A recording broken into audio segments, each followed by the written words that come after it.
Boa noite a todos.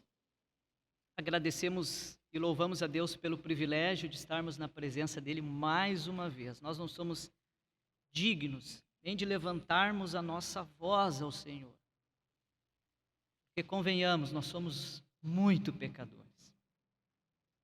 Nós não somos nem dignos, mas o Senhor abriu esse acesso à presença dEle mesmo através de Cristo Jesus. Isso é um motivo de grande regozijo para o nosso coração. Concordam?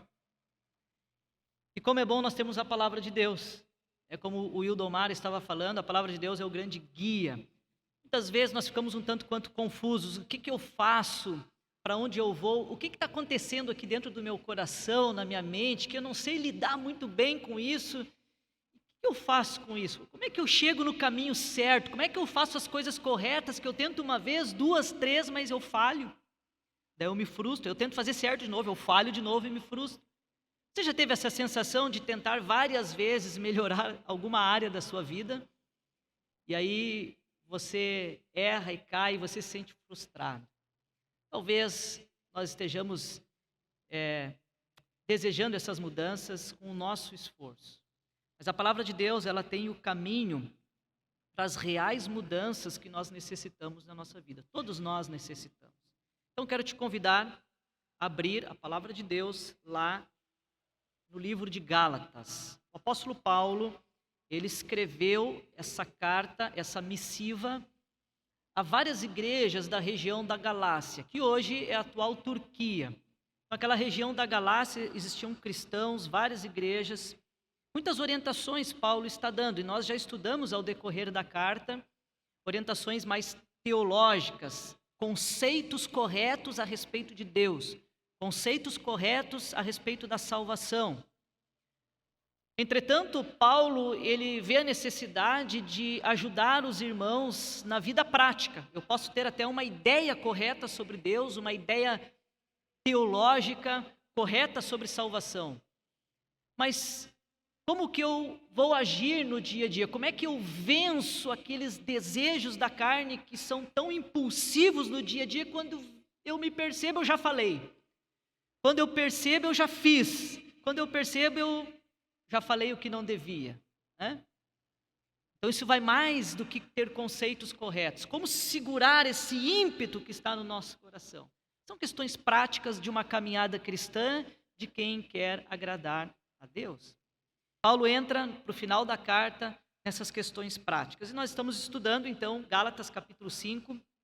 Se você puder abrir, e nós leremos do versículo 22 ao 26, nós temos estudado o fruto do Espírito.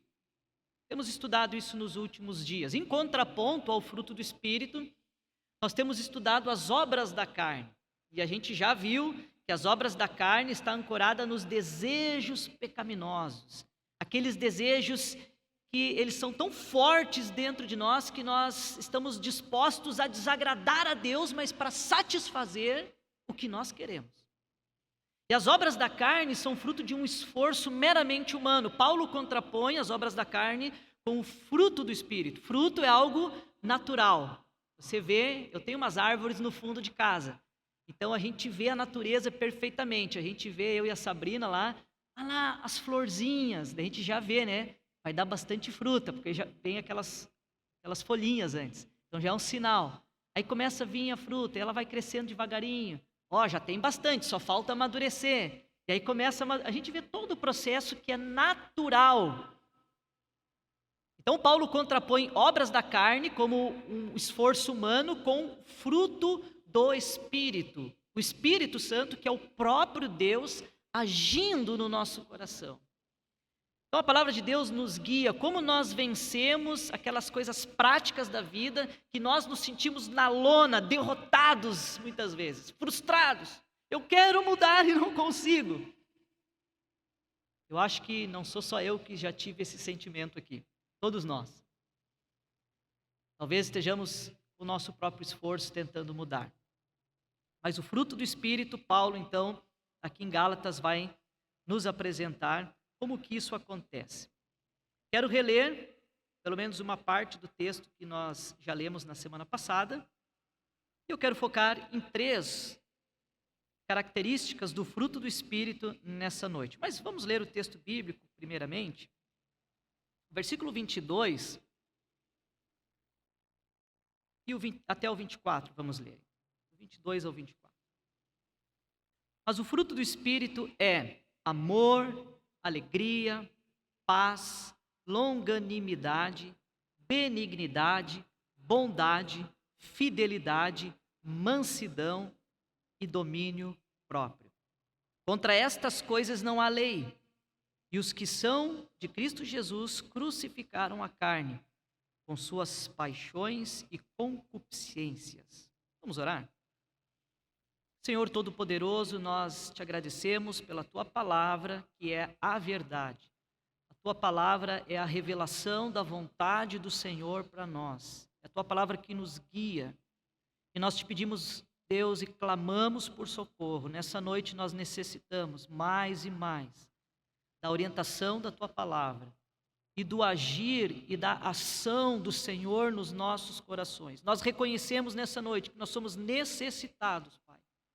Desejamos transformações profundas no nosso coração. Queremos vencer as obras da carne, Pai.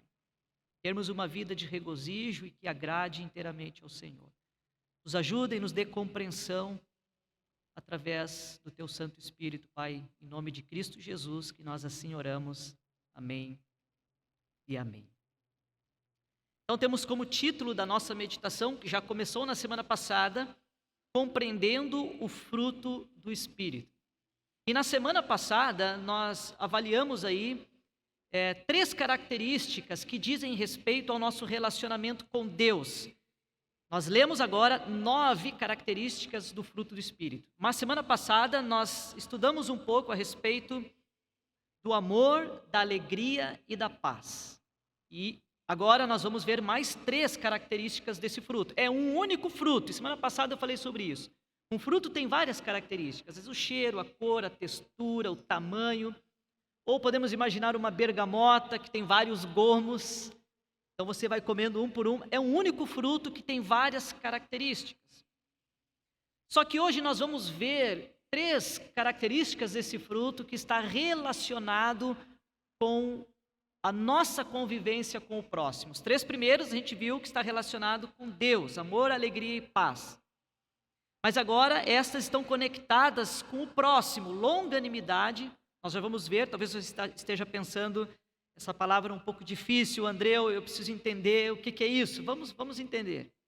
Então, longanimidade é paciência para com aqueles que nos irritam, nos perseguem. Benignidade, que é a segunda que nós vamos ver, é uma questão de disposição, é a intenção benigna do bem do coração. E a bondade refere-se à prática, a palavras e atos colocados em prática. Então vamos iniciar aqui com a nossa primeira palavra de hoje, do fruto do Espírito, que é longanimidade. Você pode acompanhar comigo no slide alguns conceitos que são importantes aqui. Longanimidade, essa palavra grega nos ajuda a entender a ideia. A ideia aqui, essa palavra grega, que está no texto grego, é macrotumia. Eu separei em 2 cores no slide para que você observe com mais atenção isso. Macro, e é uma palavra que nós utilizamos no português, ela é derivada do grego, que é grande, é macro. Isso tem muito na nossa língua portuguesa aí. Macro. Tumia é um sentimento. Então, o que significa macrotumia? É um sentimento, a ideia que é um sentimento esticado, é um sentimento grande, é um sentimento longo. Isso é macrotumia, significa ânimo esticado ao máximo. É como se fosse, por exemplo, uma borrachinha dessas que a gente usa para embrulhar o dinheiro. Para quem tem muito dinheiro aí, não é o meu caso. Eu nunca preciso usar essas borrachinhas, não sei porquê. Ou em alguns lugares é atilho, né? E é interessante quando nós olhamos que esse ânimo esticado, que muitas vezes nós precisamos, muitas vezes nós somos mais pavio curto do que uma borrachinha esticada. Às vezes dentro de casa tem um que é a gasolina, o outro é o fósforo. Né? E basta um riscar o fósforo para dar o BUM no trabalho. Mas foi você, mas você, quem mandou você ser a gasolina? Mas você é o fósforo, você não devia ter riscado. E ninguém está preocupado em como deve acontecer as transformações do coração. Eu queria te dizer nessa noite, meus irmãos, que Deus, Ele é especialista em esticar pessoas. Deus, Ele é especialista em macrotomia, em esticar o ânimo das pessoas. Fazer a pessoa ser longânima, você vai esticando, esticando, esticando, e você pensa, ele vai explodir agora, e ele não explode. E quem vive perto de você fica assim, mas como é que ele não explode? Por que ele tem uma paciência tão longa? Por que ele é tão longânimo? Deve ter alguma coisa diferente aí. Sim, porque essa pessoa, ele serve ao Deus da paciência. Serve o Deus longânimo que habita em seu coração, e esse Deus longânimo é especialista em esticar pessoas, em esticar o ânimo das pessoas. Talvez Deus até tenha colocado uma pessoa muito difícil do seu lado. Deus quer usar o seu marido, às vezes, a sua esposa, para fazer uma macrotomia na sua vida. Então, pega uma borrachinha essa semana, quando começar a dar alguma coisa, você começa a esticar a borrachinha, assim, daí o marido e a esposa já vai entender. Ou o filho, a filha, é uma boa dica, né? Você já vai lembrar da macrotomia. Um colega de trabalho difícil, um parente difícil, um vizinho que Deus colocou lá. Porque Deus quer te esticar mais. Talvez sejamos pavio curto. E Deus providencia situações para a macrotomia. Deus tem te esticado? Pensa um pouco aí. Você tem sido tentado durante a semana em vários ambientes, você está sempre explodindo, se estourando, aí você se sente frustrado, mas eu tentei ser paciente, eu não consegui de novo. Aí você vai lá, pede perdão para o Senhor, né? Mas Deus é um Deus longânimo. Salmo 86, versículo 15, mas tu, Senhor, é um Deus compassivo, benigno e longânimo, e abundante em graça e em fidelidade. Os salmos estão recheados da longanimidade de Deus. Não só os salmos, mas as histórias bíblicas revelam a longanimidade de Deus. Vocês lembram lá nos dias de Noé? Deus viu o pecado que estava acontecendo na raça humana. E Deus poderia simplesmente, no estalar de dedos, ter acabado com tudo e mandado o dilúvio diretamente. Mas Deus avisou. E Noé levou ali cerca de 50 a 60 anos construindo aquela arca. E foi um longo tempo de pessoas vendo Noé construir a arca e perguntando: por que você está construindo? Porque Deus está insatisfeito com o pecado. Deus vai mandar o juízo. Eu estou construindo essa arca porque vai chover e todo mundo vai morrer. 50, 60 anos é toda uma geração que pôde ainda ouvir a mensagem do Senhor. Que Deus longânimo. Deus não tinha nenhuma obrigação, mas esse é o Deus longânimo. Deus já poderia ter dado um jeito nos egípcios de imediato, mas Deus foi uma praga, e o faraó com o coração duro, aí foi a segunda praga, e o faraó com o coração duro. Deus não é que nem a gente, quer saber uma coisa? Pá, vou fulminar logo. Aí o Deus longânimo, a terceira praga, a quarta praga, a quinta praga.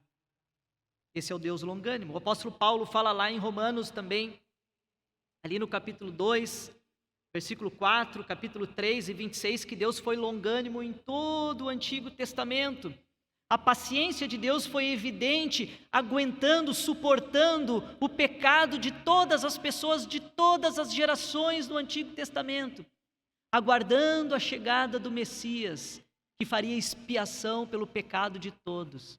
O Deus Santo, tendo que lidar com o pecado da sua própria criação durante milhares de anos. Que Deus longânimo. Paulo fala sobre isso em Romanos. Deus suportou com longanimidade também os vasos de ira, preparados para a perdição. Paulo diz isso lá em Romanos capítulo 9, versículo 22. Pedro fala, quando alguns estavam questionando que vocês falam que Jesus vai voltar, mas Jesus parece que está demorando, ele não volta. O apóstolo Pedro, ele diz, se ele não está voltando é por causa da longanimidade de Deus.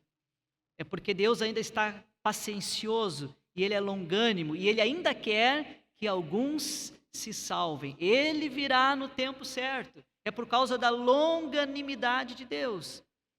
Então a longanimidade é um fruto do Espírito, mas só consegue viver e praticar longanimidade quem tem esse Deus longânimo que sempre agiu na história.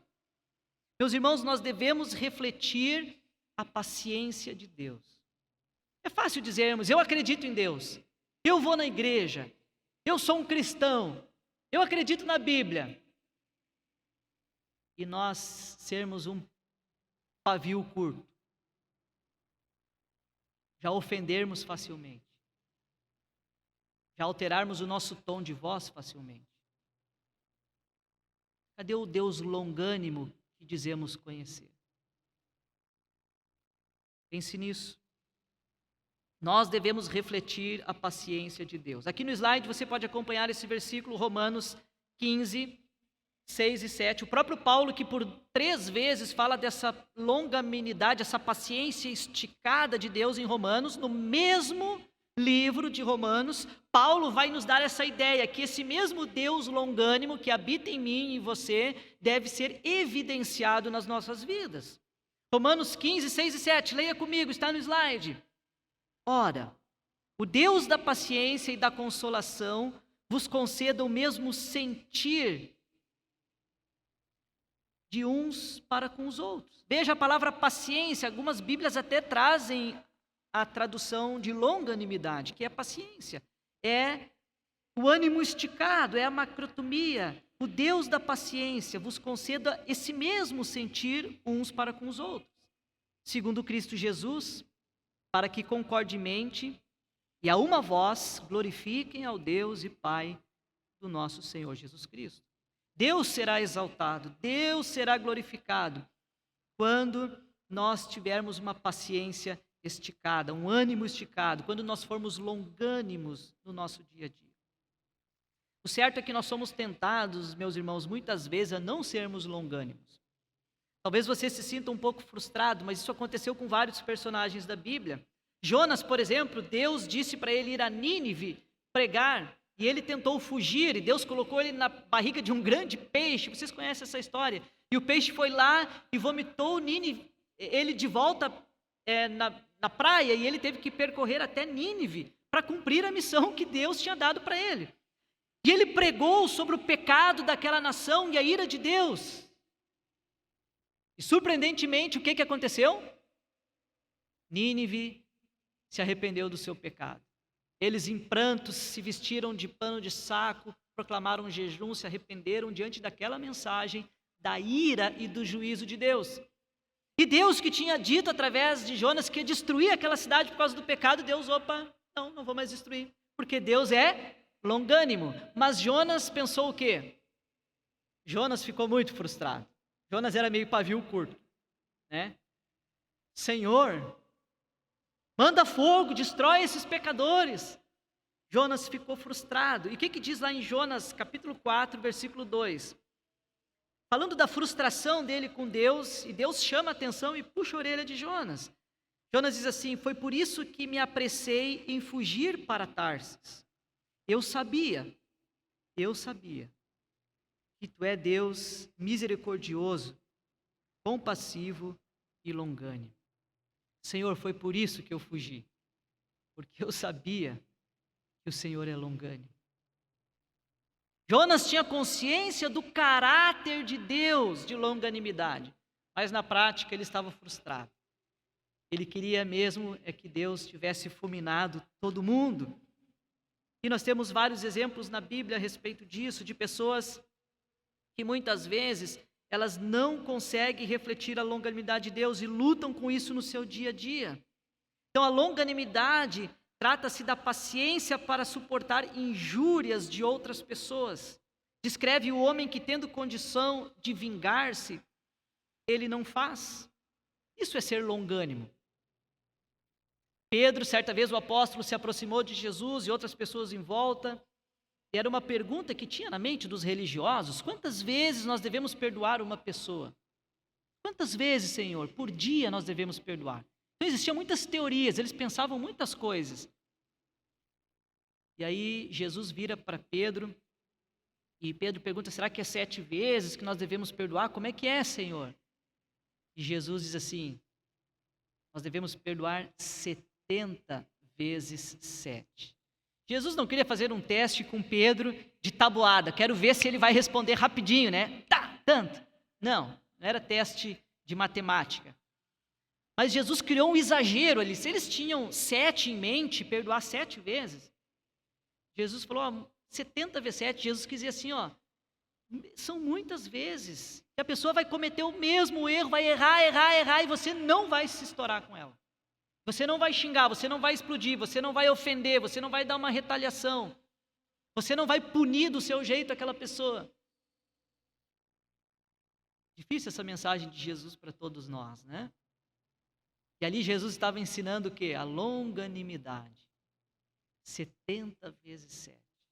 Pessoa errando com você ali, numa mesma coisa, várias vezes, e você não se estoura. Jesus falou isso com Pedro, lá em Mateus capítulo 18. E meus irmãos, creio que o lar é um grande desafio para isso. É ou não é verdade? Às vezes a gente até consegue ser mais longânimo e paciente com aqueles que são de fora. O da igreja, talvez aquela pessoa lá do trabalho, um conhecido e tal, mas em casa são mais pecadores debaixo do mesmo teto. Os meus defeitos, e meus irmãos, são mais expostos lá dentro da minha casa. Quer saber dos meus defeitos? Conversa com a Sabrina. Vocês não sabem quase nada sobre mim. Conversa com a minha filha. Agora a Ana Cláudia está morando lá em casa, ela já está vendo como o pastor é pecador. Ela está escandalizada. Eu achei que o André era um santo, mas ela está vendo que o pastor peca.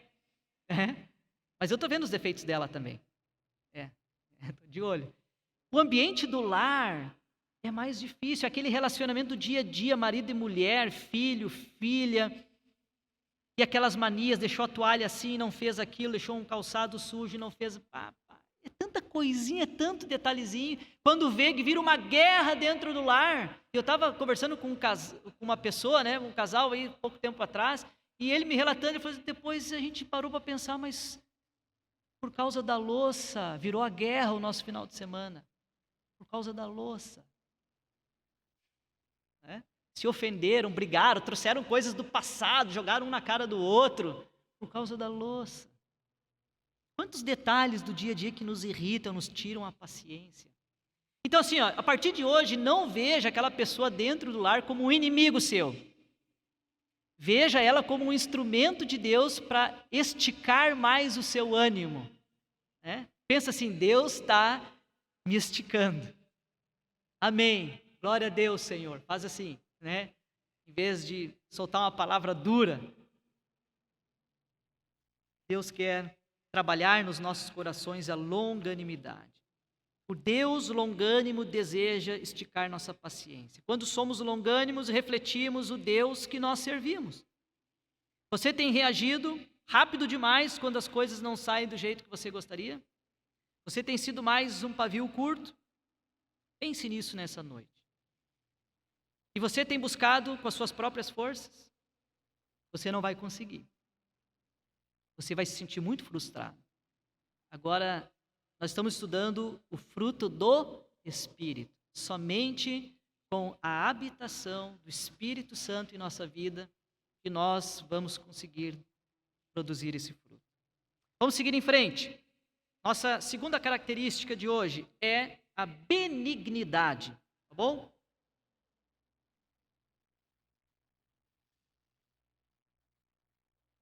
A benignidade, meus irmãos, ela é, então, um pouco diferente da bondade. Talvez você esteja pensando, mas parece que está um pouco parecido. Benignidade com bondade. É diferente. A benignidade, ela tem mais a ver com uma disposição de gentileza ou até uma disposição de intenção, né, mental, algo intencional. Refere-se a uma disposição gentil e bondosa para com os outros, pensamentos, intenções.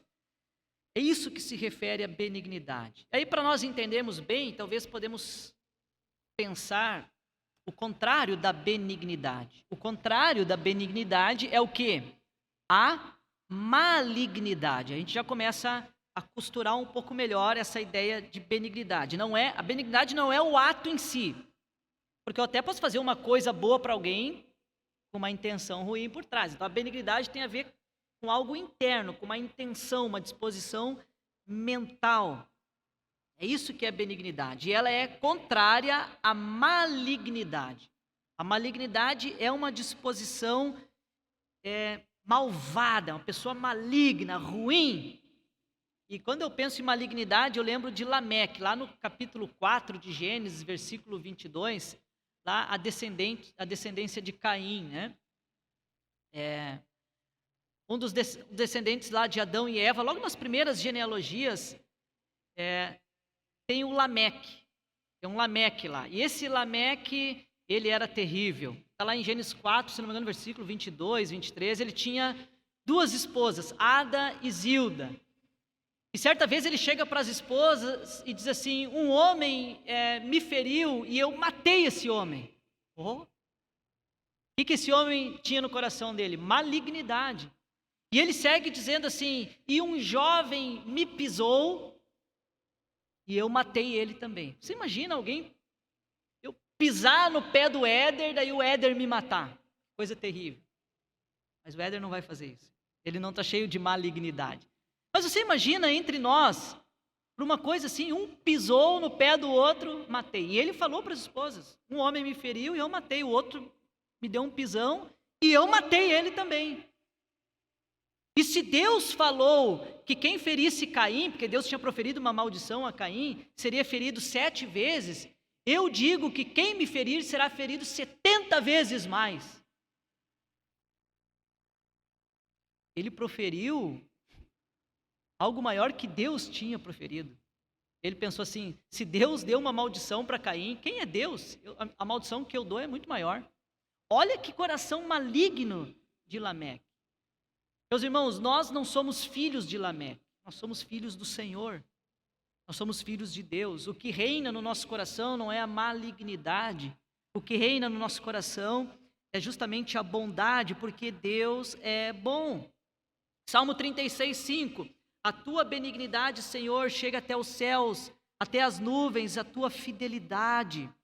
Deus é benigno. O salmista está falando a tua benignidade. Salmo 86, 5. Pois tu, Senhor, é bom e compassivo, abundante em benignidade para com todos os que te invocam. Salmo 23, tão conhecido, né? O Senhor é meu pastor e nada me faltará. Mais para o final ele fala: a bondade do Senhor, a sua fidelidade me seguirão todos os dias. A bondade. O Senhor é bom. A benignidade do Senhor vai seguindo. Então nós servimos a um Deus que é benigno, que Ele tem o bem, Ele é o próprio bem. Deus é o próprio bem. Esse é um atributo de Deus. E se esse Deus mora no nosso coração e nossas vidas, nós devemos ser benignos. E Cristo é a maior manifestação, a mais excelente manifestação de benignidade de Deus. É a benignidade que um dia se fez carne e habitou entre nós, o Senhor Jesus. Esse texto bíblico aqui nos ajuda a entender. Tito, capítulo 3, versículo 4. Está no slide, você pode acompanhar junto. Quando, porém, se manifestou a benignidade de Deus, nosso Salvador, e o seu amor para com todos. Aqui, o apóstolo Paulo está escrevendo a Tito, ele está falando a respeito da salvação, do amor de Deus que se manifestou na pessoa de Cristo Jesus. E Paulo diz justamente isso: quando, porém, se manifestou a benignidade de Deus. A maior manifestação de benignidade foi Ele dar o seu próprio Filho para se fazer carne, sofrer entre nós, humanos, pecadores, ir à cruz do Calvário, o nosso Salvador. É a maior expressão de benignidade. Enquanto todos ofendiam Jesus, cuspiam na sua cara, batiam, maltratavam Jesus, gritavam: crucifica-o, crucifica-o. Aquele que era o mais benigno de todo o universo, com seus braços abertos, clamava ao Pai e dizia: Pai, perdoa-lhes porque não sabem o que fazem.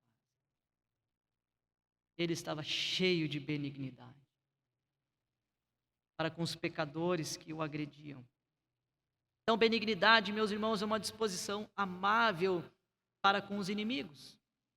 A benignidade é isso. Nós reconhecemos a benignidade nas intenções. Vejam que a bondade é um ato prático. Concordam?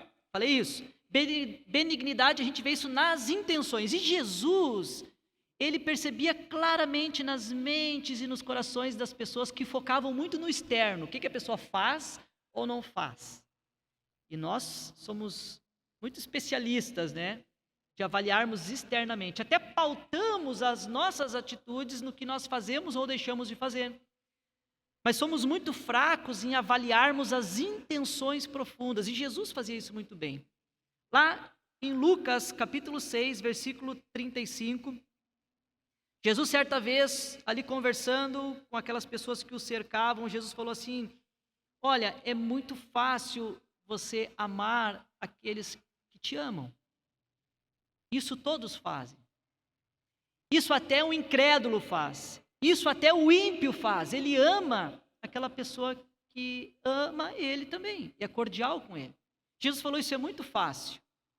Olha bem, Jesus está saindo do campo das atitudes, e ele está indo para o campo das intenções profundas do coração. Aí Jesus falou assim, eu quero ver é você amar aquele que te agride, aquele que te ofende. Isso eu quero ver. Isso é só quem tem o bem, o Deus benigno morando no seu coração é que consegue. Porque às vezes nós somos dispostos a ser bondosos e amáveis somente com aqueles que estão do nosso lado, que gostam da gente.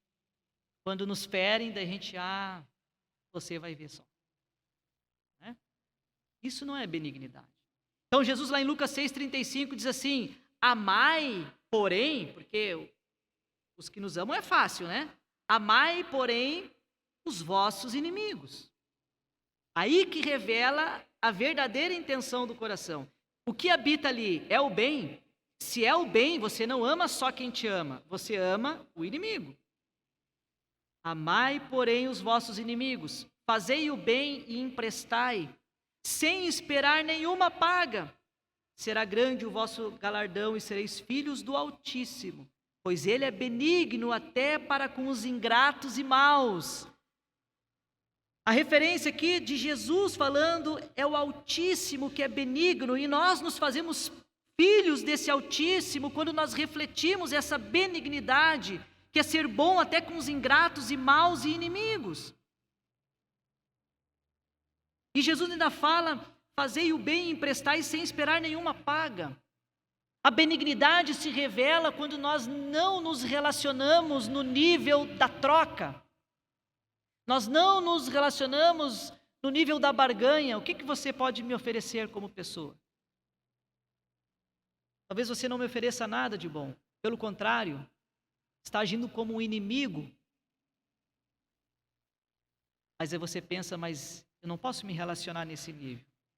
Eu tenho o Deus benigno, altíssimo. Eu sou filho desse Deus. E eu preciso exercer o bem para com essa pessoa, mesmo que ela esteja numa posição de inimizade contra mim. Isso revela o coração que é benigno e o que não é benigno. Então, o coração benigno não é só quem faz coisas boas, porque Jesus falou, coisas boas até os ímpios fazem. Até os ímpios. Aquela relação de interesse, de troca.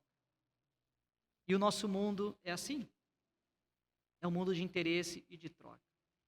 Então, meus irmãos, isso é um coração benigno. Eu lembro da serva de Naamã. A Bíblia não relata o nome dessa moça, mas vocês conhecem essa história de Naamã que 7 vezes se banhou no rio, porque Deus assim o disse, e para curar a lepra dele. A serva de Naamã, ela era uma pequena jovem que tinha sido arrancada dos seus parentes. Ela tinha sido arrancada porque a Síria invadiu ali Israel e arrancou ela do meio do seu povo. E agora ela foi levada para a casa de um grande, importante chefe do exército sírio. Ele era um homem muito importante. E ele levou essa jovem para sua casa e deixou como empregada da sua esposa. Agora você imagina aquela moça sendo arrancada da sua família, dos seus amigos, do seu local, e agora viver como uma escrava na casa de um homem de patente elevada do exército sírio. Ela, se nós pensarmos humanamente, ela deveria odiar esse homem, desejar o mal para esse homem. Para que morra esse desgraçado. Um dia, Naamã se viu doente, com uma lepra. E aquela moça não pensou assim, bem feito, que apodreça com essa lepra. Será que nós pensaríamos assim? Sabe o que ela pensou?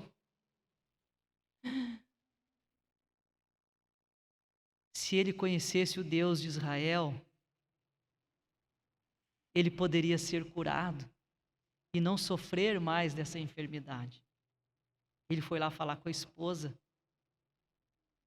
desse grande chefe general, para chamar o profeta Eliseu, para apresentar o Deus de Israel que poderia curar aquela lepra. Isso é um coração benigno. Isso é um coração benigno. Ela tinha tudo para ter raiva, ódio, rancor, ressentimento, vingança. Mas ela tinha um coração benigno. Que Deus nos ajude, meus irmãos, a ter essa disposição de um Deus bom que habita em nós. Somente através do Espírito Santo nós podemos ter essa benignidade. Somente o salmista reconhecia isso, ele clamava a Deus, ele sabia que a benignidade não é algo inato. O mundo tem uma filosofia de engano e de mentira que diz assim, você tem que descobrir o bem que está dentro de você. Não existe um bem sequer dentro de nós. Se fazemos algo bom, se temos um pouco de benignidade, é porque o Deus eterno habita no nosso coração. E o salmista entendia isso. Nós precisamos orar como o salmista Davi, pedir a Deus para sondar nosso coração, provar nossos pensamentos, também se há caminhos maus no nosso coração, Salmo 139, e pedir a Deus que crie em nós um coração puro e um espírito inabalável. Essa deve ser a nossa oração. Um esforço próprio nós nunca conseguiremos, irmãos. Nunca, jamais. E por último, nós já pensamos um pouco sobre a longanimidade, a macrotomia, o Deus que estica o nosso ânimo. A bondade, que é uma disposição interna, é mais profunda, é motivação. Mesmo quando nós nos deparamos com uma situação ruim, brota o bem que vem de Deus dentro de nós. E agora, por último, o que é destacado no texto que o apóstolo Paulo escreve aos Gálatas como fruto, característica do fruto do Espírito é bondade. Vamos encerrar com esse aqui então nessa noite. A bondade refere-se a algo externo, é uma ação prática. Você colocar algo em prática, é algo ativo. Isso envolve atitudes e envolve palavras. A bondade, ela se manifesta basicamente em atitudes e em palavras. Então, segundo Jerry Bridges, que é um ótimo teólogo, nós temos muitos livros, inclusive na nossa biblioteca aqui tem livros do Jerry Bridges, muitos já leram, né? Jerry Bridges, ele diz o seguinte: benignidade é o desejo sincero pela felicidade e pelo bem dos outros. Bondade é a ação calculada para concretizar essa felicidade. Vou ler de novo. A benignidade, que nós falamos antes, é o desejo sincero pela felicidade e bem dos outros. A bondade é a ação calculada para concretizar essa felicidade. Então, não é um bem que está aqui, mas não age. Você planeja como você vai colocar em prática e ajudar o outro, visando a felicidade e o bem do outro. Né? E novamente, meus irmãos, isso só é possível porque nós temos um Deus bom que habita no nosso coração. E a Bíblia também fala disso como um atributo de Deus. A bondade é um atributo de Deus comunicável. O que é um atributo comunicável? É uma característica de Deus que ele compartilha conosco. Um atributo incomunicável é um atributo que pertence somente a Deus. Por exemplo, Deus é eterno, infinito. Alguém aqui é eterno e infinito? Não. Então, existem características de Deus que são incomunicáveis, são só dele. E existem características de Deus que nós chamamos de atributos comunicáveis. Então, nós estamos vendo aí longanimidade, benignidade, bondade. Deus comunica isso. Esses atributos de Deus podem ser refletidos através das nossas vidas. Então, a palavra de Deus diz lá no Salmo 116, 12 e 13. Como posso retribuir ao Senhor toda a sua bondade para comigo? Olha o salmista reconhecendo a bondade de Deus. Erguerei o cálice da salvação e invocarei o nome do Senhor. Como posso retribuir ao Senhor toda a sua bondade para comigo? Salmo 34, o salmista diz: ó, provai e vede que o Senhor é bom. É um versículo conhecido. Ó, provai e vede que o Senhor é bom. Deus é bom. Deus não tem apenas uma disposição benigna, Ele não é apenas o próprio bem, mas Ele coloca o bem em prática. Quantas atitudes bondosas do Senhor a gente pode ver. E a maior de todas as atitudes bondosas está em Cristo Jesus, e que deve ser refletida em nossas vidas. Se você está com a sua Bíblia, eu quero te convidar então a ir um pouquinho para frente. Se você está aberto ali, talvez no seu celular ou a Bíblia de papel em Gálatas, se você for um pouquinho para frente, nós já entramos em Efésios. Então vai para Efésios, é o próximo livro na sequência das Escrituras. Eu quero ler com os irmãos Efésios capítulo 2, o versículo 6 e 7. Efésios 2, 6 e 7. Depois, ainda em Efésios, nós vamos ler Efésios 4, 32. Todos acharam aí? Estou vendo uns com o celular na mão, com a Bíblia no celular, outros. É só um pouquinho para frente, não te dá muito trabalho não. Vamos lá. Efésios 2, 6 e 7.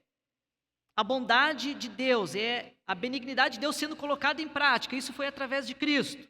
Diz assim o texto: Deus nos ressuscitou com Cristo, e com Ele nos fez assentar nas regiões celestiais em Cristo Jesus, para mostrar nas eras que hão de vir a incomparável riqueza de sua graça demonstrada em sua bondade para conosco. O plano de salvação, Cristo morto e ressurreto, assentado nas regiões celestiais, é a maior de todas as demonstrações da bondade de Deus para conosco em Cristo Jesus.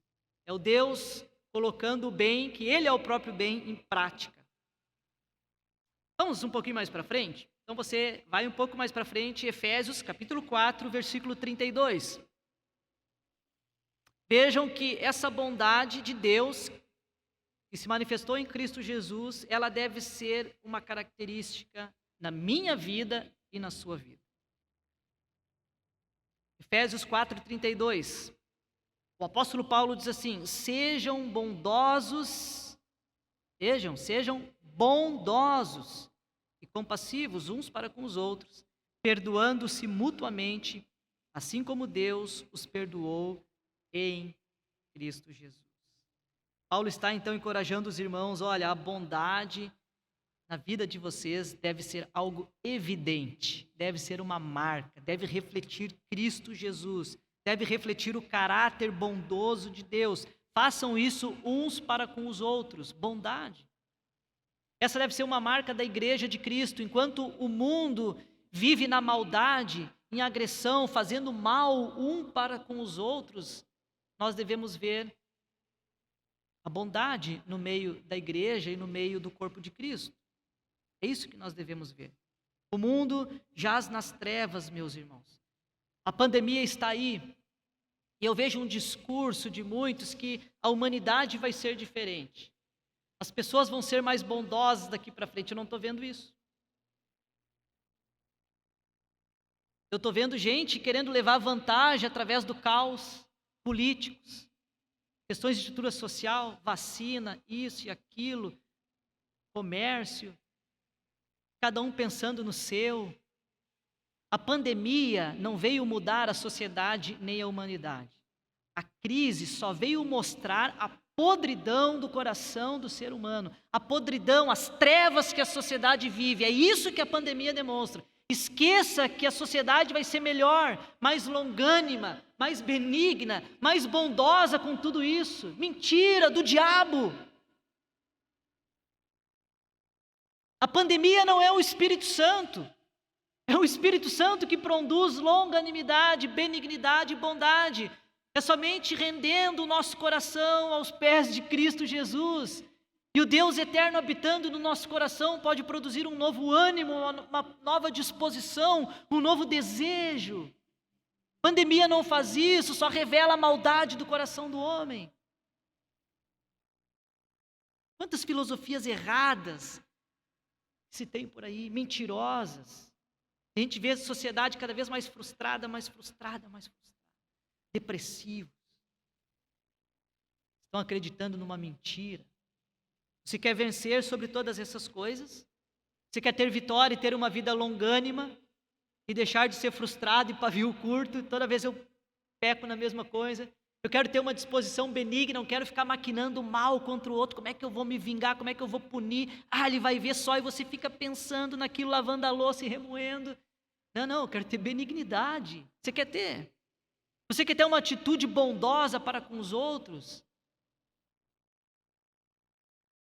Somente com o Espírito Santo habitando na sua vida.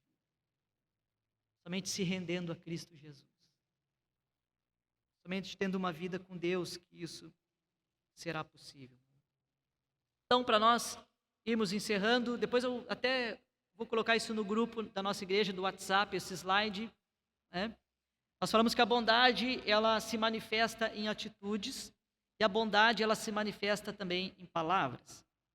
Então, me permitam aqui só as últimas considerações. A bondade em atitudes, eu anotei algumas coisas aqui. Ela se manifesta como? A gente pensa assim, Andreu, mas bondade e atitudes, como assim? Que atitudes? A bondade, ela se manifesta em gentileza, em pequenas coisas. Né? Pequenas coisas. O irmão vai guardar uma cadeira ali, aí vê que a pessoa está um pouco idosa, com dor nas costas. Você, não, deixa que eu levo para você. Né? O Marciano veio aqui e me trouxe um copo de água. Andreu, tem água aí? Não tem. Deixa que eu busco para você. São pequenas coisas. Uns irmãos dentro de casa, deixa bondade nas pequenas coisas. Gentileza.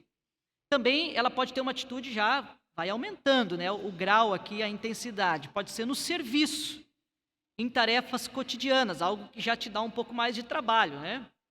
Então, deixa que eu faça o almoço para você hoje. Já dá mais trabalho, né? Eu vi que você está meio atarefado aí, meu amor, deixa que eu faça o almoço. Aí você vai tirar do seu tempo ali de 1 hora, que poderia estar fazendo outra coisa para fazer o almoço. Deixa que eu varro a casa, deixa que eu, né? Sei lá, alguma outra coisa. Um filho diz para o pai assim, deixa que eu lavo o carro para ti hoje, pai. Não sei, tantas coisas que nós podemos... É um serviço que você vai prestar para alguém. Pode ser uma ajuda, agora, né, em alguma demanda da vida. Isso é uma atitude de bondade. Alguma situação da vida que a pessoa precisa de uma ajuda ali que surgiu, você, não, eu estou aqui para te ajudar. Você precisa? Vamos lá. Eu vou contigo, eu te ajudo nisso aqui, eu vou lá, faço. De repente, também, uma atitude de bondade é um socorro em momentos de perigo ou momentos de dificuldade. Tem pessoas, certas situações necessitam de um socorro. Às vezes pode ser numa área de saúde, pode ser numa área financeira, né? Faltou alguma coisa ali, alguém pode até, não, deixa eu te ajudar, deixa eu te socorrer financeiramente ou nessa parte de saúde, um socorro. Então, uma gentileza, serviço, ajuda, né? Socorro, são atitudes bondosas que revelam a benignidade do nosso coração. E para encerrarmos, então, pulando das atitudes, nós podemos olhar para as palavras e vermos que as nossas palavras também devem estar encharcadas de bondade. Como isso é difícil. Né? Por isso que Tiago escreve muito a respeito da língua, né? Porque como é difícil nós dominarmos a nossa língua. Eu não sei se com vocês é assim, para mim é difícil. É uma luta diária nós dominarmos a nossa língua, o que a gente vai falar. É uma luta para todos nós. E olha só a bondade em palavras, como que nós podemos pensar assim? Como que eu posso praticar essa semana? Então eu vou botar esses slides no grupo, você pode colar na sua geladeira e vamos tentar praticar bondade. E todo mundo com uma borrachinha na mão essa semana, né? E vamos pensar na macrotomia. Bondade em palavras, ouvir mais do que falar. Isso é uma demonstração de bondade. Quando você fala muito e o outro pouco, você está demonstrando que é egoísta. Você dá mais valor para as coisas que você tem para dizer e pouco no que o outro tem para dizer. Então, ouvir mais do que falar, isso demonstra bondade. Elogiar, use as palavras para elogiar as qualidades das pessoas. Às vezes nós somos prontos a criticar só os defeitos, mas a gente pode elogiar. Né? Usar expressões de gratidão, nós podemos ser agradecidos. Tem pessoas que têm dificuldade para agradecer. Acha que todo mundo tem obrigação, ninguém tem obrigação. Né? Pode ser grato, ó, obrigado. Mas pode ser uma coisa de rotina, obrigado. Né? Encorajar e consolar nas dificuldades. Às vezes a pessoa está passando uma dificuldade, você pode encostar, dar uma palavra de ânimo, de encorajamento, citar um texto bíblico, falar amorosamente diante das falhas dos outros. Então, ter uma fala amorosa diante das falhas. As pessoas vão falhar e nós podemos, ao invés de gritar e ofender, a gente pode falar amorosamente. Fazer perguntas que demonstrem interesse. Isso é uma maneira de demonstrar bondade com palavras. Você está se preocupando com o outro. Faça perguntas. Como é que foi seu dia? Como é que você está? O que você está pensando a respeito sobre isso? O que você está sentindo? Perguntas demonstram um coração bondoso. E também aconselhe biblicamente visando o crescimento. Então, palavras bondosas não quer dizer só passar a mão por cima, né? Ficar como o bonzinho entre a turma, não é isso. Ah, o fulano é o bonzinho. Não, às vezes você até tem que, né, dar um puxão de orelha, falar algo de maneira sincera, mas para o crescimento da pessoa.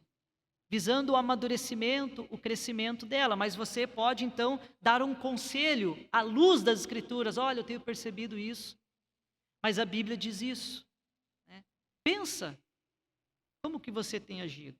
Se isso tem agradado a Deus ou não. Eu estou aqui para te ajudar. Vamos avaliar junto o que a Bíblia diz. Isso é uma demonstração de bondade também. Né? Quando a gente ajuda o outro a crescer em caráter no Senhor e a partir das Escrituras. Certo? Você tem experimentado a bondade de Deus na sua vida? Certamente, né? Se você parar para pensar em algumas situações que Deus tem sido bondoso, agora você tem refletido essa mesma bondade para com os outros? Ou não, nós queremos só uma bondade que vem de lá, né? Do Senhor. Daqui para o próximo, às vezes, não. Aí a gente não quer ser bondoso. Meus irmãos, que Deus nos ajude grandemente a vencermos nessas áreas da nossa caminhada cristã. Nós lemos talvez o texto bíblico do fruto do Espírito tão corrido e achamos assim, são algumas características aí, né? Mas se a gente for avaliar, como nós avaliamos hoje, a longanimidade, a benignidade, a bondade na nossa vida, se formos bem sinceros, nós vamos ver que nós precisamos melhorar, precisamos crescer. Somente com a ajuda do Espírito Santo de Deus. Se você ainda não tem Cristo como Senhor e Salvador da sua vida, se você não tem certeza que o Espírito do Deus Todo-Poderoso mora dentro de você, você pode me procurar. Nós podemos conversar depois, em outro momento, outro dia, né? Tomar um chimarrão e conversar. Vai ser um prazer nós conversarmos. Mas eu te digo, não há outro caminho. Não há outro jeito de vencermos, não há outro jeito de acontecer mudanças profundas, reais e duradouras na nossa vida, a não ser com Cristo e com o Espírito de Deus habitando na nossa vida. Vamos orar? Senhor Todo-Poderoso, nós te louvamos por essa noite, a tua santa palavra, pelas instruções do Senhor, pela correção que o Senhor nos dá. Nós clamamos, Deus, nessa noite, a tua ajuda. Nós conseguimos perceber nessa noite, pela tua palavra, que nós somos tão falhos. E por isso necessitamos da tua misericórdia, nós necessitamos da longanimidade do Senhor conosco, porque nós erramos e falhamos nessas áreas. Nos ajuda, Pai, a não sermos prepotentes e arrogantes ao ponto de acharmos que pelas nossas forças nós vamos mudar. Quebranta o nosso coração, renova-nos, Pai. Nos ajuda, Deus, a clamarmos a ajuda do Senhor. Santo Espírito de Deus, nós clamamos que o Senhor trabalhe nos nossos corações. Mude os desejos mais profundos da nossa alma. Nos ajuda a frutificarmos. E que o Senhor seja glorificado através das nossas vidas. Em nome de Jesus Cristo, que nós assim oramos, te agradecemos por esse tempo especial. Em nome de Cristo Jesus. Amém. Amém, irmãos? Vamos cantar mais um cântico?